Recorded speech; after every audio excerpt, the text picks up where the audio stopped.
श्रीं क्लीं श्रीं कुबेराय अष्टलक्ष्मी मम गृहे धनं पूरय पूरय नमः।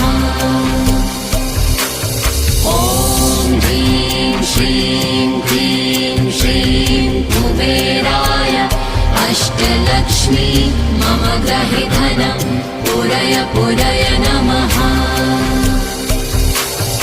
ॐ ह्रीं श्रीं क्लीं श्रीं कुबेराय अष्टलक्ष्मी मम गृहे धनं पूरय पूरय नमः।